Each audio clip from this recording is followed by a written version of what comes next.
So today I want to talk about three different quarterbacks, three first-year quarterbacks, and sort of look at how they performed so far this season. Jordan Love, who isn't a rookie, but he is a first-year starter with Aaron Rodgers leaving. CJ Stroud and Bryce Young. I was going to talk about Anthony Richardson, considering he was also a 2023 first-round pick, but I figured because he got injured, he doesn't, have as big of a sample size as Stroud, Bryce Young, and then Jordan Love.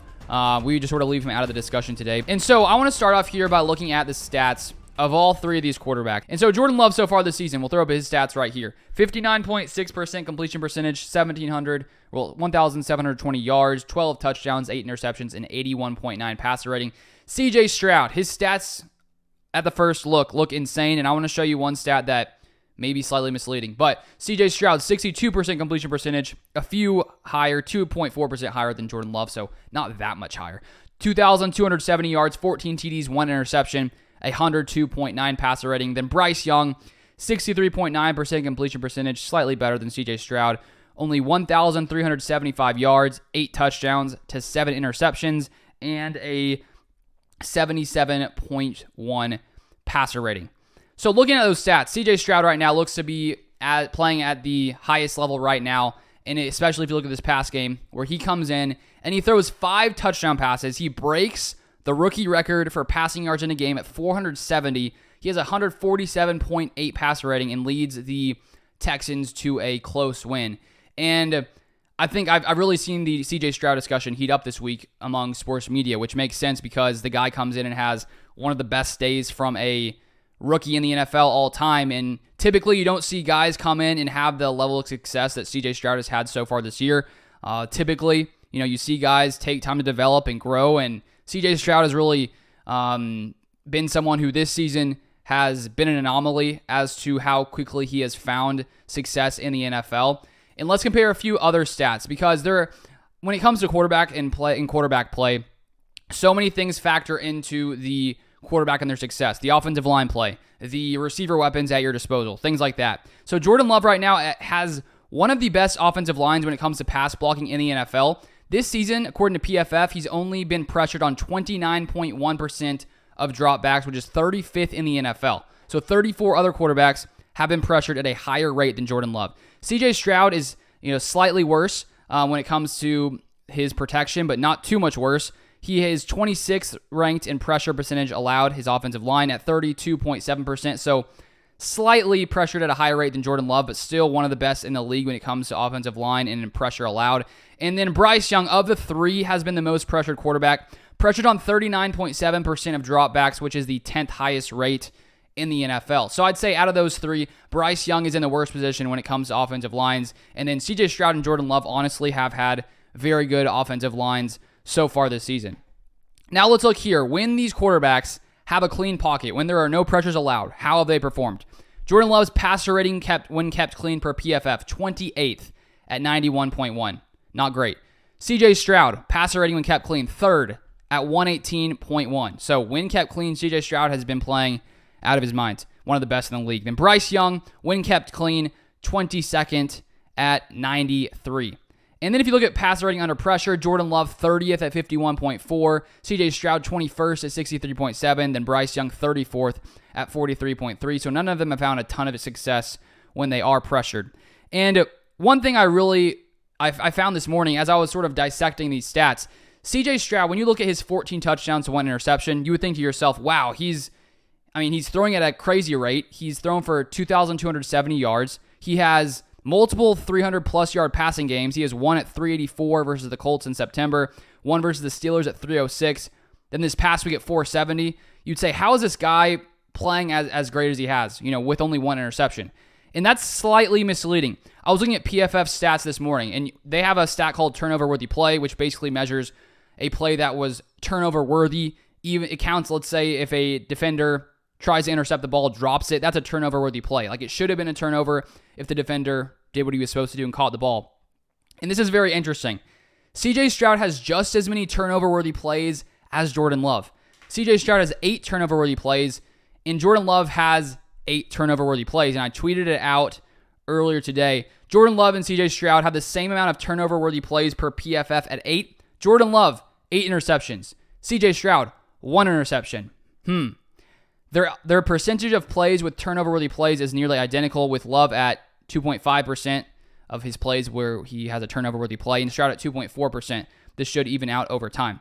So for whatever reason, CJ Stroud has been incredibly lucky because he's thrown just as many turnover-worthy plays as Jordan Love, and yet Jordan Love has 8 and CJ Stroud has 1. And so that's one area where I think that just looking straight at the stat line, which myself, I was thinking, that's insane. When you look at 14 touchdowns to 1 interception, that is insane. So seeing how lucky he's been when it comes to those turnover-worthy plays does make me think that we'll start to see that sort of bump up as time goes by, unless he continues to get very, very lucky in that regard. And that's not to say that, CJ Stroud isn't good. I'm not saying that, but I'm just trying to show you that it's not like Jordan Love, at least when it comes to putting the ball in a position to be intercepted, has been that much worse than CJ Stroud. And Bryce Young, on the other hand, he has 10 turnover-worthy plays, so 2 more than both of Jordan Love and CJ Stroud. So that's why I think the CJ Stroud interception is, his interception is slightly misleading at the current time. And so I think when you evaluate each of these quarterbacks and their teams, right now, CJ Stroud, of all three, does look like the best quarterback. Even just looking at stats, looking at how he's performed.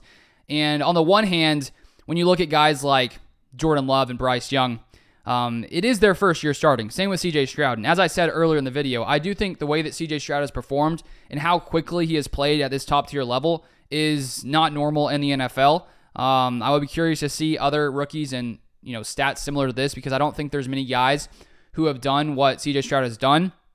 And when you specifically look at Jordan Love and CJ Stroud, I think with Jordan Love, we've seen some hesitation when it comes to pushing the ball down the field, and you could sort of argue that when you look at these weapons, which we'll get into in a second, sort of how these teams are built, but when you look at the weapons Jordan Love has compared to some of these other guys, I'd say there's a little less experience there. There have been lots of penalties the Packers have sustained, which has really held back the Packers offense. Tons of youth there, but the Texans and Panthers also have some youth as well. But the difference I think I've seen from CJ Stroud and Jordan Love is we've sort of seen CJ Stroud have the ability to consistently push the ball down the field at a high level. And I came across some interesting stats, which I can pull up here on my phone, from CJ Stroud and his deep balls yesterday, or this past weekend, whenever the game was. It's his stats on 20-plus yard throws this season. 93.7 passing grade per PFF, 6 touchdowns, 0 interceptions, a 143.1 passer rating. And Jordan Love has definitely, the one area I think he has struggled the most has been his deep balls and, being able to put accurate balls deep and really just let it loose. Versus the Rams, we saw an underthrow by Jordan Love on a Christian Watson. He was wide open, streaking down the field, and Jordan Love underthrows him. But we did see in the second half, Love came in, started playing a lot better, and I think Love really showed some progression this past week. But CJ Stroud is already playing at a top-tier level. As I said, already 3 300-yard passing games. He seems to really be in control of the offense, and it's been incredible so far this season. And Bryce Young, on the other hand, has not played as the Panthers, I think, hoped to drafting him number 1. And right now you have to question if that was the right decision, because I know it's still very early. And that's why when you look at Love and Bryce Young, I think it's still way too early to say that these guys are going to be exactly as they are right now, because they're only 8 games into the season. They have a lot left in their career, and so many players in the past have really taken time to really get to that next level and progress into top-tier quarterbacks. Guys like Josh Allen, Peyton Manning have taken a couple of years to really become the players that they are, and we remember them as they are today. And CJ Stroud is definitely an anomaly. And now I want to look at their sort of passing situations and the players they have around them, because the Packers, when you compare it to the Texans and Panthers, didn't do as much to really surround Jordan Love with talent in free agency. When you look at the Texans and their receiving stats right now, Nico Collins is the number 1 wide receiver on the Texans offense at 631 yards. He's a third-year player who I think has really taken a massive step forward this season with CJ Stroud. So he has a little more experience than, let's say, any Packers receiver who, the Packers' most experienced receivers are Christian Watson and Romeo Doubs. Then you have Tank Dell second, who was a third-round draft pick this season, so another young player. But then Dalton Schultz was a free agent signing by the Texans. They decided to give him a 1-year, $6.5 million deal. It's his 6th season in the NFL. So CJ Stroud gets a tight end who is very experienced in the NFL, found some solid success with the Cowboys. Then you have Noah Brown, who is another cheap veteran signing, who is now in his 6th year in the NFL. It's his first year with the Texans, but he signed a 1-year, $2 to $3 million deal. So already there, you see a lot more experience and I mean, veteran players than when you compare it to Jordan Love and the Packers offense, who didn't sign any free agents at receiver or tight ends, and whose most experienced receivers are in their second season in Christian Watson and Romeo Doubs. Then you got the Panthers here. Adam Thielen, 10th year in the league, signs a 3-year, $25 million deal with the Panthers, leading receiver on the Panthers at 610 yards. You got DJ Chark, who's in his 6th year in the NFL, signed a 1-year, $5 million deal. You got Jonathan Mingo, who's a second-round pick this past season. And then you have Hayden Hurst, who is a veteran who signed a 3-year, $21.7 million deal. And then I'll throw up the Packers here, whose leading receiver is a rookie in Jaden Reed at 333 yards. And Christian Watson's a little down the list, has not really found a ton of success this season, partly because he's dealt with injuries. And if you do look at yards per game, Christian Watson is number 1 there when he has played. So the biggest difference between these three organizations when it comes to the talent they try to surround their quarterback with is that while the Packers decided to not sign any veterans, decided to give these young players all the snaps, all the reps, all the opportunities, hoping that they can progress this season and take big steps next year forward. The Panthers and Texans decide to sign a few different free agents to give their young quarterbacks some veterans who sort of know what they're doing. And so I think that could be a slight impact on Jordan Love and the lack of success so far this season. And we saw some improvements last week in the passing game for many of the Packers receivers, as well as Jordan Love, who had a very efficient game, played very, very good, definitely a solid game to build on. And so I think when we look at all three of these organizations and we try to decide, okay, who is in the best position for the future, who is in the best spot right now, I think you have to go with the Texans, just because I do think CJ Stroud has shown enough consistently to make me believe that he is the answer for the Texans for the long haul. 300-yard plus games this past week against the Buccaneers to play as he did, 470 yards, 5 touchdowns. I mean, that's a crazy game. And so I do think right now, when you look at the uncertainty with Jordan Love, because he's taken some nice strides forward.